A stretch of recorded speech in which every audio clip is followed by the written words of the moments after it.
Hello. Guess what? It's not Monday, it's Sunday. You join me on a Sunday afternoon. I've just come home from a weekend away. I had a guy wanted to collect a couple of bits off me, so I thought while I was here I would just have the clocks out of the P38 just to change the bulb on the alternator to see if it was that. Turns out changing the bulb has done nothing. The bulb was fine. I swapped it for the traction control light bulb. Now I've turned the ignition on. Traction control light bulb is still working, which is the one that was in the battery, the light, and the battery light is still not on. So it's not the bulb. So I've now got, well, I'm not going to do it now, but tomorrow I've got to get to the alternator. I'll check all the connection on the back, and then I might just order one anyway in the morning, and then I'll check the connections on the back as I go to take it off. Obviously I can always send the alternator back from my local factors, so that's not a problem. But yeah, so it's either wiring on the alternator's knackered, or as I say, it's the wiring, in which case that's a bigger problem. So joy. Right, I'm going to put the dash back together because, oh hang on, I might as well show you that. To get the clocks out, there's two screws, one up here for the surround, which is there. Unplug the fuel flap button, and then the clocks are screwed in there, and there, and then you've got the two plugs on the front. The bulbs are just the little twisting ones like you get on most things, so yeah, it's not that. So I'm just putting it all back together now, and I'm going to go home for the weekend, well, for the rest of Sunday, and then I'll come back tomorrow and have a look on the engine bay, on the actual alternator itself. Right, it's Monday morning. It's not very pleasant outside at all, but I've got this Honda Civic in. Again, I've had it before. I'm just trying not to be sick because it's got 3D plates on it. It needs handbrake cables and anti-roll bar links. Anti-roll bar links are all done, both sides. New ones over there. It was just a matter of doing them in situ. Didn't have to take the wheels off or anything and get to them. Just undone the bottom ones on each side. Loosened off the anti-roll bar. Just swung it down. Got the other one, nice and easy. Handbrake cables are fairly simple. They're pretty much the same as a Rover, but I can't get any until tomorrow. I'm not here tomorrow. I'm at Donington, hopefully, looking at the weather. Hopefully it's going to be dry, for BTCC Media Day.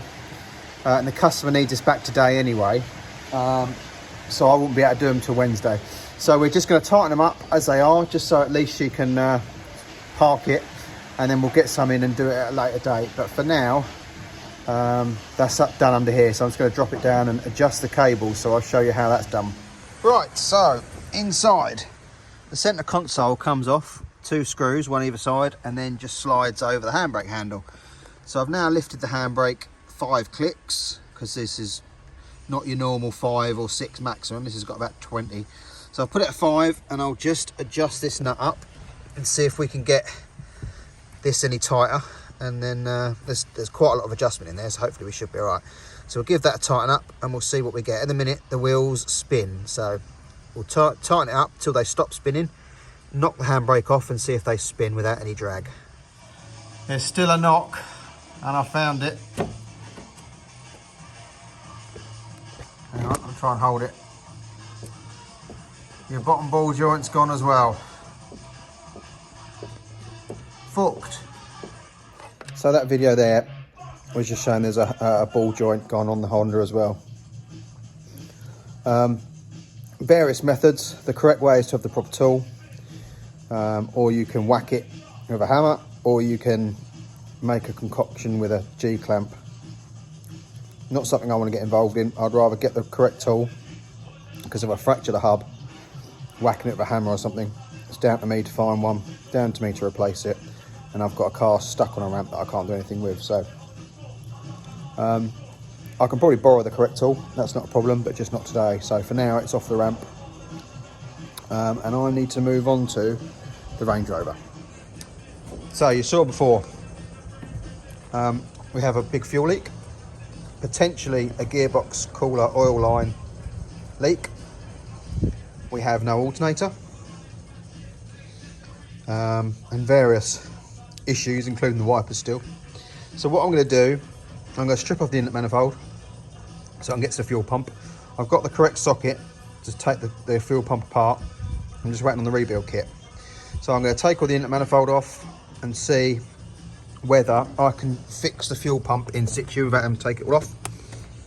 And also it means I can get to the alternator wiring and see if there's anything going on there. As I've said already, the bulb isn't at fault, so I need to check the wiring next and see what's happening there. Even with the bulb or the wire, signal wire earthed, we don't get anything. So I think because of the wiring loom, sorry, because of the wipers and that, we have an issue somewhere. Last time it was under here. So I think this all needs to come apart again. Right, so the first part in testing this whole bulb situation, obviously that's the multi-plug for the whole clocks, other than this side, which is to do with airbag, because it's got a yellow cable on it. And then over this side, we've got the bulb over here. This one, I think, I need to double check. So what we're going to do is put the continuity probe in one side of the bulb, see which pin it is, then the other side of the bulb, see which pin it is, and then when we plug it back in, we'll be able to test those two pins and see which one has got power, because there should be power going into it. If not, then we need to work that out as well. So let's start checking these pins. Right, so with the clocks back in, it equates to that purple wire which I've stripped back there. So I'm now going to put the ignition on and just double check that and see whether that is the feed in or the feed out. Now I've checked a couple of other bulbs and none of them have got anything on the other side. So I'm guessing there's one power that goes to the lot of them. And then obviously they get their reading elsewhere or some other way. I don't really know. So I'm going to yeah, just test to make sure that that is live out as opposed to live in. We have issues. We're now getting dodgy dashboard, dodgy electrics. The HVAC is flickering. We get no dash lights other than the SRS light, but still starts. So there's power there. So something's not happy somewhere. Obviously I've pulled all this up, so you've got all the electronics under here. You've got all the electronics here. You've got all the electronics under there. I don't bloody know what's going on with this now. Right, we've got that working again. BCM fuse had gone, so obviously I'd done something. But yeah, right, so that's in. So let's check this wire now then. Right, so that's actually live now, that wire. So that must be the live in. So we've still got to find the live out. So it needs to come out again. I couldn't find it first time, but let's try again. Right, I don't know what's going on here. I've just rung my electrician friend just to make sure I wasn't going stupid. I know this because I've done it all in the Defender. But what happens is you run a live to the bulb, then out of the bulb is a live. Well, technically it's an earth, but it's earth. The alternator earths it straight away, so your bulb illuminates. Once the alternator gets up to speed and starts charging, then because it's no longer earthed, it switches it over and the bulb goes out. So therefore there's no illumination. So I've just earthed the other side of the bulb and it's blown the fuse. I don't know what's going on here.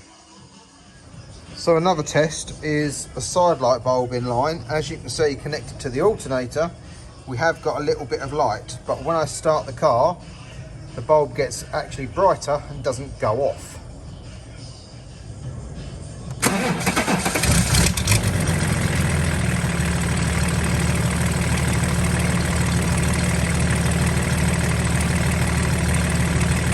So with that last test, it kind of makes me think, does the BCU know that the alternator's gone?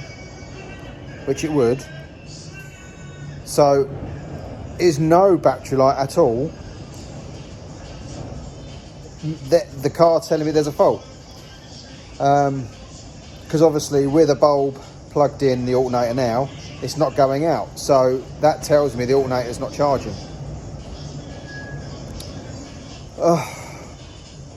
It did flash up alternator fault on the dashboard, but no battery light. I just don't understand why the battery light would be on normally when you turn the ignition on and then go off, but at the moment it's not coming on at all.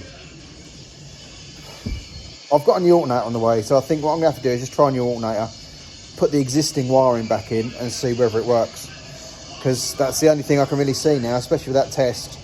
Is that how this works? Does no battery light at all mean there's no charging, as opposed to the light staying all the time? I don't know.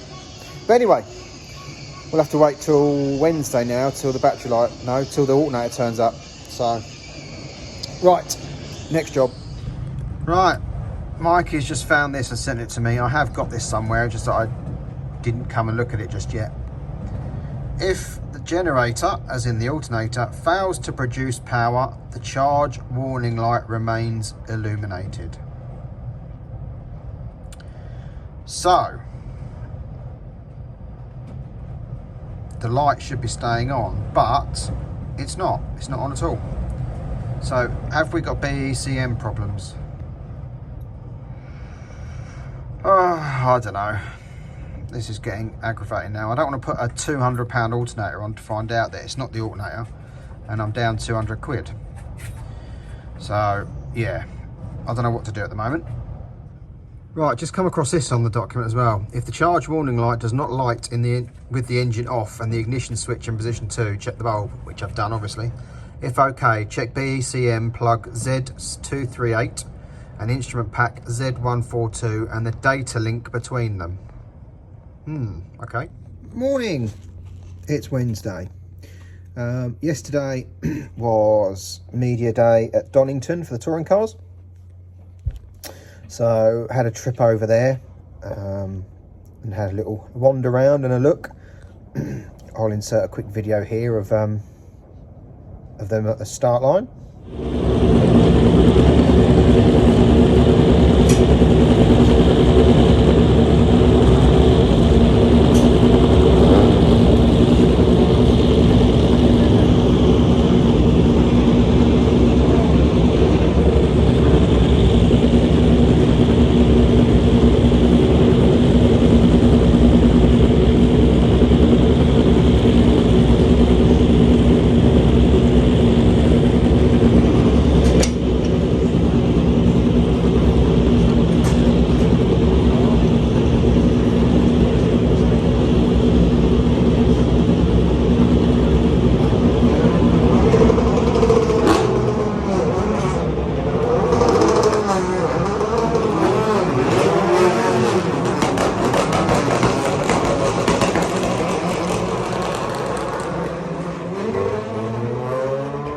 And then come home again. Today I feel like I've been hit by a bus, and that's because I was. On the way home from Donington yesterday, got all the way to Donington, all the way back. At the end of my road, at a set of traffic lights, waiting to pull into my road, bang, got hit in the rear by a double-decker bus. In the Saab. Just what I needed. Jumped out, had a look. His bus was stoved in, the headlight was smashed. I thought, oh God, what's going to be the state of mine? Nothing. Open the boot, shut the boot. Open the boot, shut the boot. Touched the bumper, pushed it about, solid. There is some scratches on it, but the bumper was scratched anyway. So I was like, no need to do anything then, really. You're the one that's come off worst. I'm fine. So I did email the bus company. Oh, get down, Dexter. I did email the bus company last night and said, look, this happened. We did agree at the scene that there's not really much damage on mine, but I wanted to log it just in case. Once I've cleaned it, once I've checked underneath it, there's more damage than what's obvious. So I just wanted to lodge it with them. But to be fair, this morning I've used it. There's no issue. I was worried that maybe it hit the exhaust and fractured the exhaust. I was going to get loads of fumes or anything, but nothing. Shows how strong a Saab is. So the back bumper was all scuffed anyway. I couldn't really tell any difference, so you know, I got off lightly, thankfully. I just missed the car in front, so obviously if I'd have hit the car in front, we'd have had to have done something about it, but you know, there it is what it is. So that was that. So today, my plan today was, I was, you know, on Monday I started on the P38. My plan was to ignore the P38 and do some more on the Defender, because the P38 is not going anywhere due to the charging issue that I can't seem to resolve at the moment.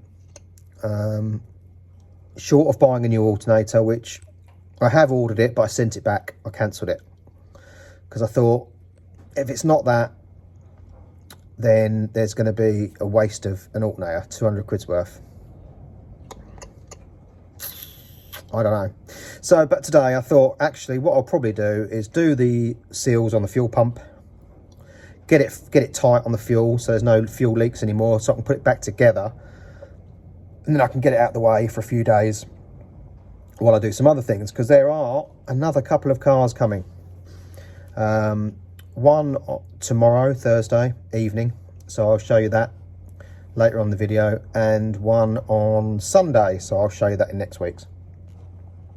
So let's bite the bullet and let's go and do this fuel pump on the P38.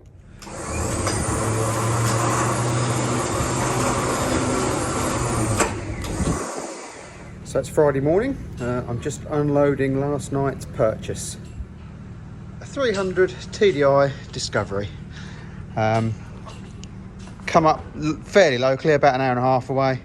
The gearbox has gone on it. They take the gearbox out, change the clutch, change the slave, put a new clutch and everything in it, put it back together. Still wouldn't drive, so they've had to, apparently they had to double clutch just to even get it in gear. So I think the gearbox has gone as opposed to transfer box, but we only need a 300 TDI engine for the Defender build, for the green Defender. So we can take this 200 out and we can put this 300 in. So it's got inserts on it, it's got a snorkel. The inside's, you know, fairly in bits, but we've got bits and pieces there. The drive shafts are inside because I never put them back on. So yeah, oh, it's also got a steering guard, so we can strip this down, put the engine in the Defender, get that going and out the bloody way, and then sell the rest of these bits off, and obviously we can sell his engine to pay for this one. So that's last night's. Right, now to go and get today's transport. No, today's what's the word?